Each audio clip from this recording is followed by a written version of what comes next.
మహబూబాబాద్ జిల్లాలో అవినీతిపై ఏసీబీ ఉక్కుపాదం మోపింది. నర్సింహులపేట మండల పరిషత్ కార్యాలయంలో లంచం తీసుకుంటూ ఎంపీడీఓ, ఎంపీఓ, ఏసీబీ అధికారులకు రెడ్ హ్యాండెడ్గా చిక్కారు. పడమటిగూడెం గ్రామంలో వెంచర్ అనుమతుల కోసం వచ్చిన వ్యక్తి నుంచి మొత్తం ₹1,00,000 లంచం డిమాండ్ చేసినట్లు ఆరోపణలున్నాయి.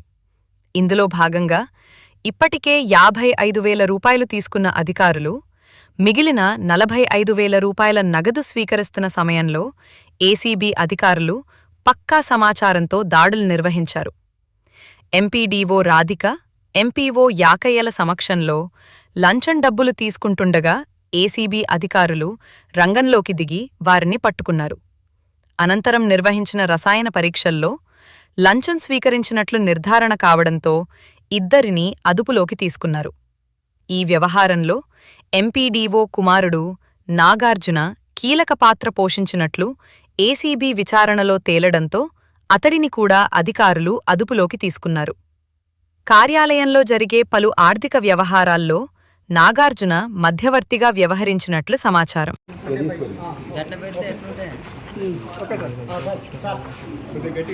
ప్రింట్ అండ్ ఎలక్ట్రానిక్ మీడియా అందరికీ నమస్కారం.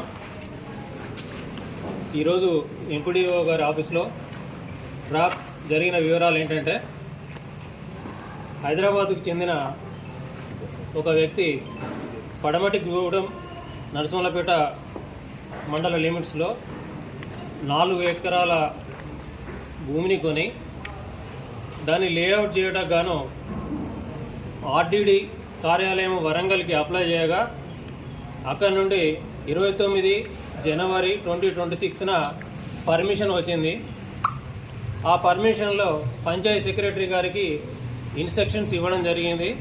కావాల్సిన ల్యాండ్ మార్టిగేజ్ చేసుకొని వాళ్ళకు పర్మిషన్ ఇవ్వండి అని చెప్పి ఇన్స్ట్రక్షన్స్ ఇవ్వడం జరిగింది.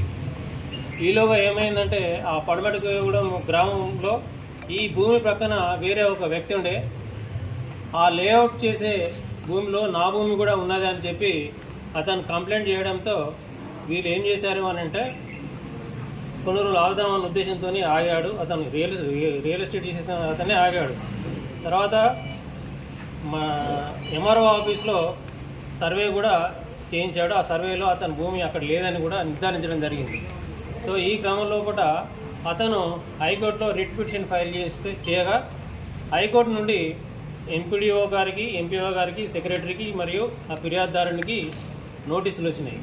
సో ఆ నోటీసులు వచ్చే వాటిని పరిష్కరించుకునే క్రమంలో పడినే అవన్నీ మేము చూసుకుంటాము, నీకేం సంబంధం లేదు, నాకు డబ్బులు కావాలి అని చెప్పి రాధిక, ఎంపీడీఓ నరసింహులపేట మరియు యాకయ్య, ఎంపీఓ నరసింహులపేట ఫిర్యాదుదారుని పిలిపించి డబ్బులు కావాలి అని డిమాండ్ చేసింది.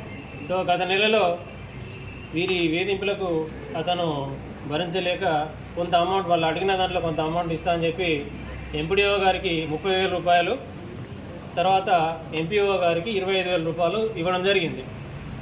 కానీ డబ్బులు తీసుకున్నప్పటికీ కూడా వాళ్ళు ఏమాత్రం కూడా దాన్ని ప్రాసెస్ చేయకుండా పెండింగ్లో పెట్టడంతో, మరి ఎందుకు గురించి పెండింగ్ పెడుతున్నారు అని అంటే, నాకు ఇంకా కొన్ని డబ్బులు కావాలని చెప్పి ఎంపీడీఓ గారు మరియు ఎంపీఓ యాకయ్య గారు ఇద్దరు డిమాండ్ చేయడంతో చివరిగా ఎంపీఓ గారేమో ₹25,000 ఇవ్వాలని, ఎంపీడీఓ గారేమో ₹20,000 ఇవ్వాలని వాళ్ళు చెప్పడంతో వాళ్ళకు డబ్బులు ఇచ్చి పని చేసుకోవడం ఇష్టం లేక వరంగల్లో ఉన్న మా ఏసీబీ కార్యాలయానికి వచ్చి దరఖాస్తు చేయడం జరిగింది. ఆ ఫిర్యాదు మేరకు కేసు నమోదు చేసి ఈరోజు ఎంపీడీఓ గారికి 20,000, ఎంపీఓ గారికి ₹25,000 ఇస్తుండగా మేము రెడ్ హ్యాండెడ్గా వారిని పట్టుకున్నాము. ఎంపీడీఓ గారి రాధిక గారి తరఫున వాళ్ళ కొడుకు నాగార్జున అని అతను అన్ని విషయాలు, ఎంపీడీఓ గారి అన్ని విషయాలు కూడా ఆయనే, ఫైనాన్షియల్ విషయాలు అన్నీ ఆయనే చూసుకుంటాడట. ఎంపీడీఓ గారి ఛాంబర్లోనే ఫిర్యాదుదారుడు డబ్బులు ఇస్తుండగా ఎంపీఓ గారిని మరియు ఎంపీడీఓ గారిని కుమారుడైనటువంటి నాగార్జునను ముగ్గురిని కూడా మేము అదుపులోకి తీసుకున్నాము. వీరిని రేపు ఉదయం ఏసీబీ కోర్టు వరంగల్లో ప్రొడ్యూస్ చేస్తాము. ఈరోజు ఈ జరిగిన ఈ ట్రాప్లో మా ఇన్స్పెక్టర్స్ ఎల్ రాజు మరియు ఎస్ రాజు మరియు సిబ్బంది పాల్గొన్నారు.